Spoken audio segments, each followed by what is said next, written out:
はい、皆さんこんばんは。本日はですね、ダブルベルのサンドバイパー CO2 ガスブローバックのシリンダーを交換したいと思います。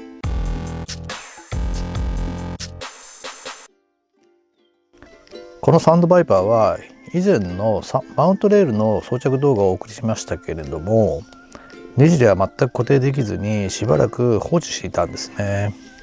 ただ M101K1 の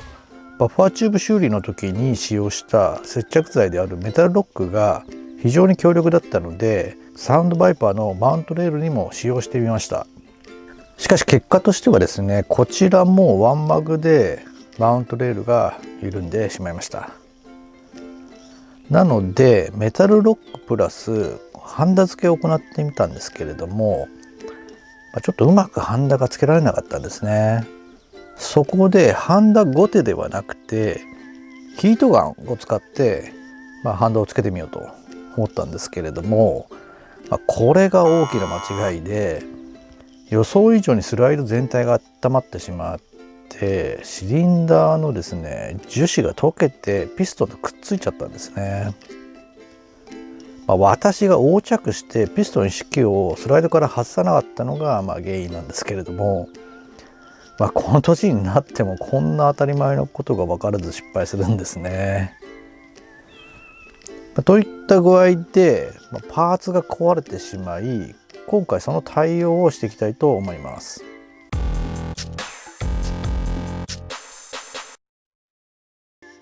ダブルベルのですねサンドバイパーやアーミーアーマメントのシリンダーを探したんですけれどもなかったんですね。なのでちょっとの希望をかけて東京マルイのですねハイキャバ 5.1 と互換性がありそうなので、こちらで代替したいと思ってピストン以外のシリンダー式とピストン関連のパーツをちょっと購入しました。まずはですねサンドバイパーのそのくっついてしまったシリンダーとピストンを分解しました。写真がボロボロになったピストンです。でシリンダーはこちらですね。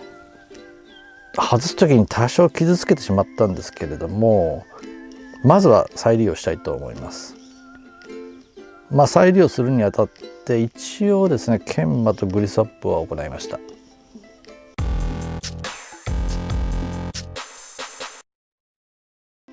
まずはですねこの東京マルイのシリンダーを組み上げたいと思います。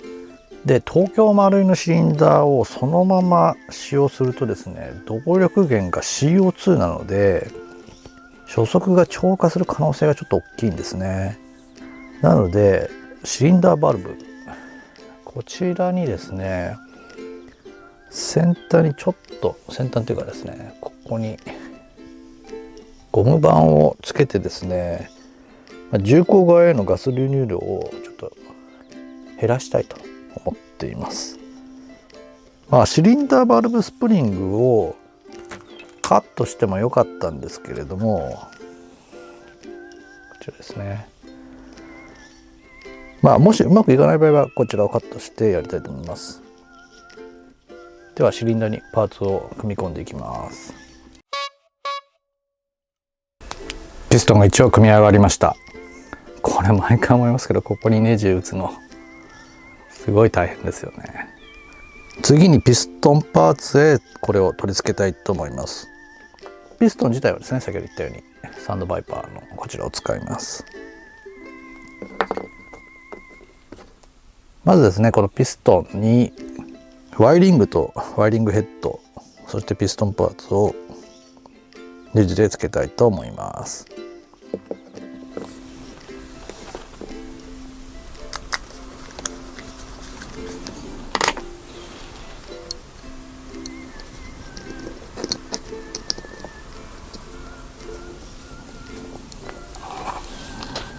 はい、ピストンパーツともに装着できました。ではシリンダーをピストンに組み込みたいと思います。どうですかね。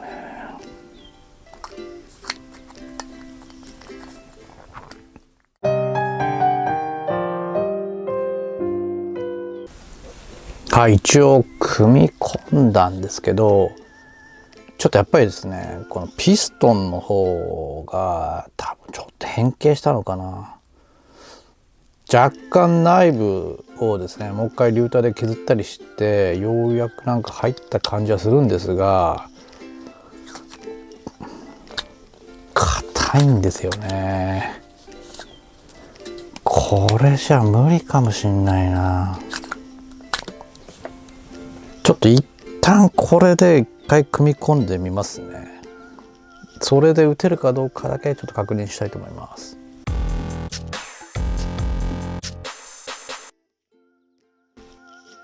ピストン式をですね、スライドに戻しました。結構ですね、ちょっとネジロックの影響でまた戻すのが結構大変で、もう一回ちょっと削ったりとかしてですね、ようやく取り付けができました。ちょっとこの状態で一回空打ちで打てるか確認したいと思います。空打ちです。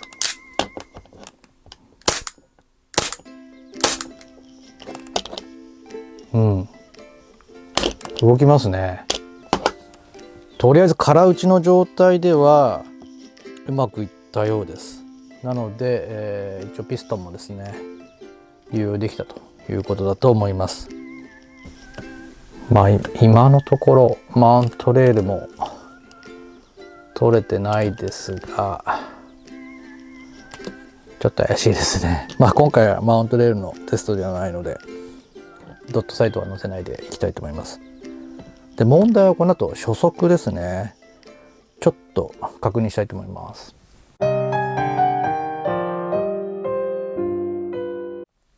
シリンダーバルブの加工ではちょっと初速調整できなかったので、シリンダーの先端ノズルのところにですね、ちょっとこういう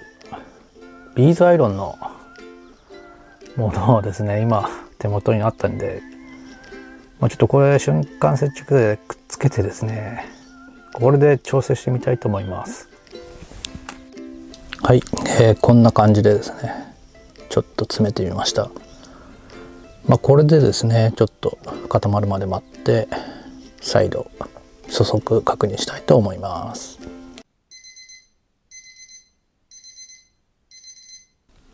はい、それでは再度また初速測っていきたいと思います。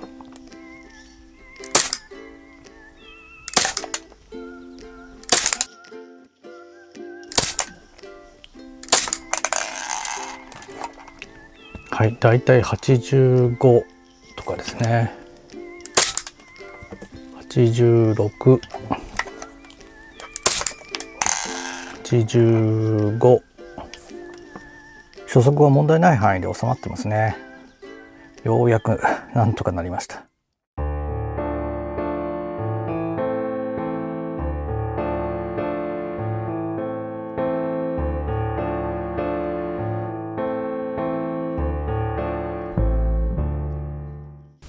結局ですね、ノズルに装着したパーツは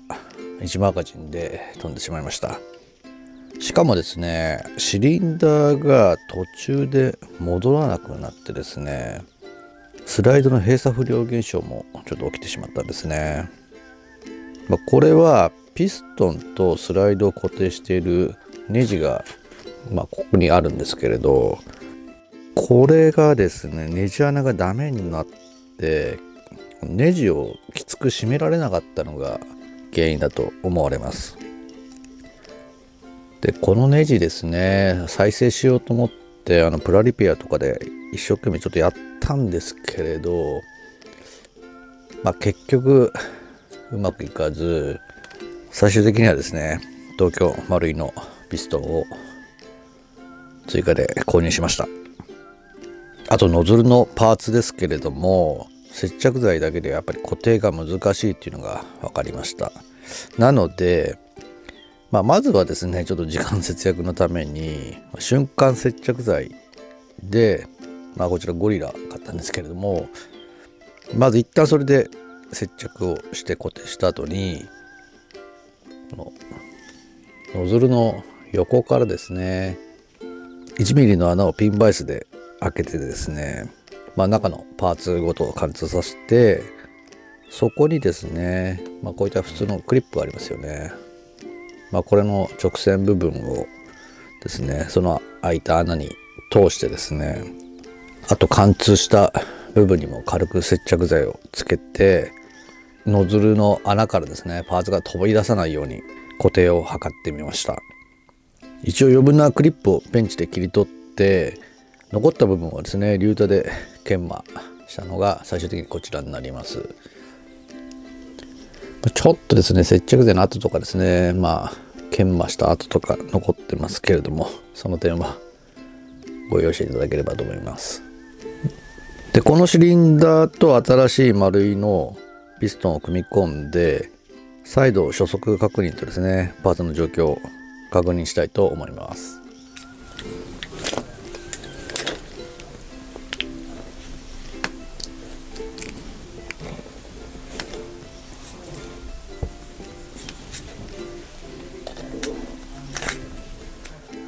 シリンダーをですね、東京丸いの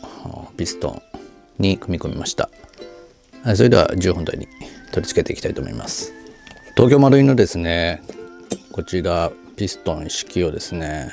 サンドバイパーのスライドにつけようとしたんですが、やっぱりそのままだとなかなかつかなかったんですね。私のちょっといろいろいじっちゃってるんで、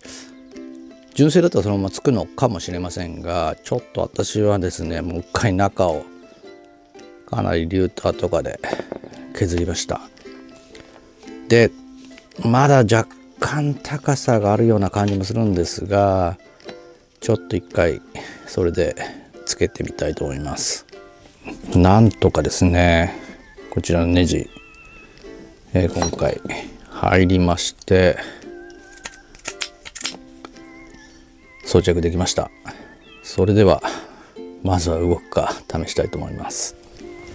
一応ですね、スライドに組み込んでみまし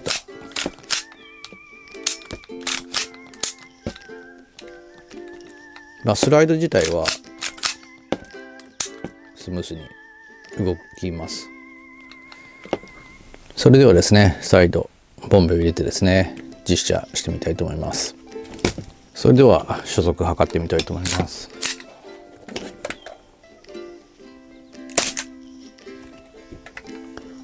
76.3、74.69、73.71、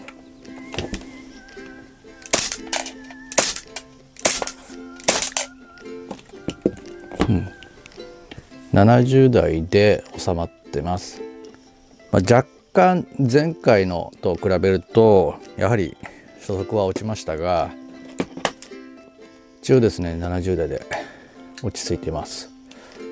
あとですね、じゃあもうちょっと打ってですね、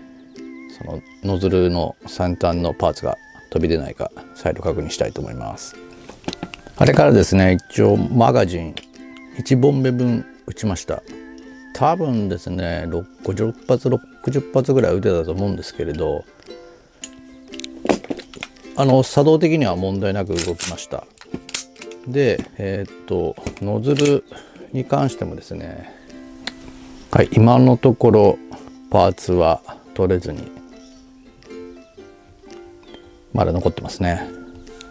このピストン式っていうんですかね、シリンダー含めて取れてないですし、あと閉鎖不良とかもなく打てました。余談ですけど、スライドも一応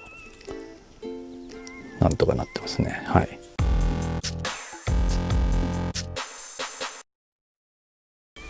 今回ですね、サンドバイパーと東京丸いのハイキャパ 5.1 のピストンシリンダーについて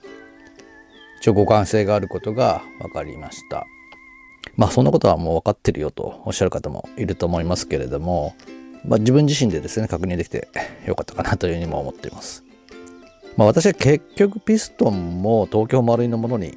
変えてしまいましたが、ネジさえ問題なければサンドバイパーのものが流用できると思います。とにかくですね、またサンドバイパーが実写できるようになってよかったと思います。ただまたいろんな問題が発生することが予想されますけれども、一旦この辺で終了したいと思います。この動画ですね、うまくいった結論だけをですねお伝えすればよかったのかもしれませんが、私の宿泊したところもですね共有していただきたく、失敗も含めた動画とさせていただきました。この動画あんまり見る方は少ないと思うんですけれども、私のようにですねちょっとした横着でかなりの時間と、もちろん金額を消費することになってしまいましたので、私のようなミスしないと思いますけれども、してしまった時にですねこの動画がお役に立てれば幸いです。はい、以上でですねサンドバイパーのシリンダーピストンの交換についての動画を終了したいと思います。最後までご視聴ありがとうございました。またお会いする日まで。さようなら。